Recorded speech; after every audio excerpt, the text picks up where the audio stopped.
Hi guys, me and Fig are here sharing some useful tips to keep your cats happy during this period of lockdown and social distancing, as most of us are spending a lot more time at home. So first off is the way that we interact with our cats. Because we all love our cats, chances are they're going to get a lot more attention from us now that we're spending more time at home.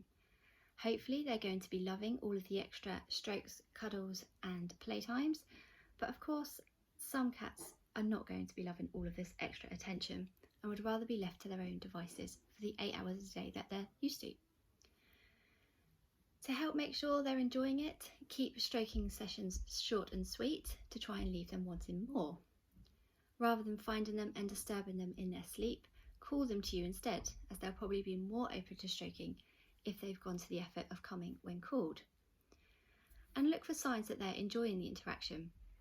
We want to see purring, facial rubbing, body rubbing and a nice upright tail. If you see these signs, you're good to carry on, and it's a good sign that they'll be up for more interactions like this throughout the day.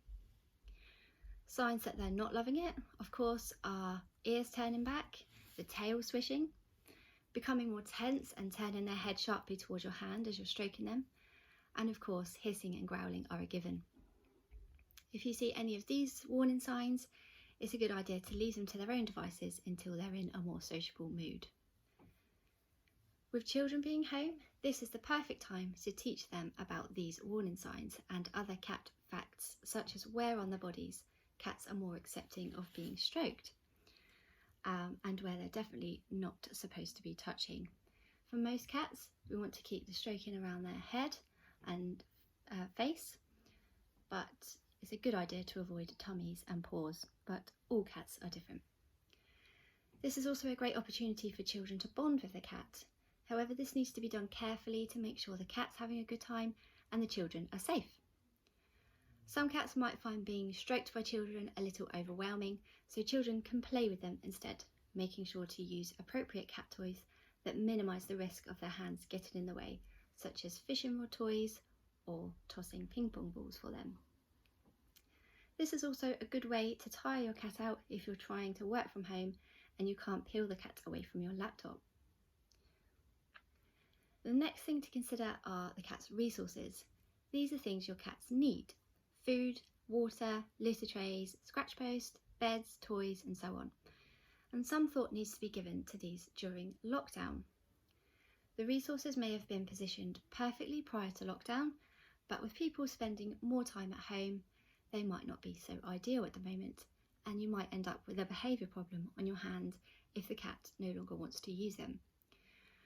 For example, if your litter tray is normally located in the kitchen, this is probably quite a quiet area for most of the day if you're out at work.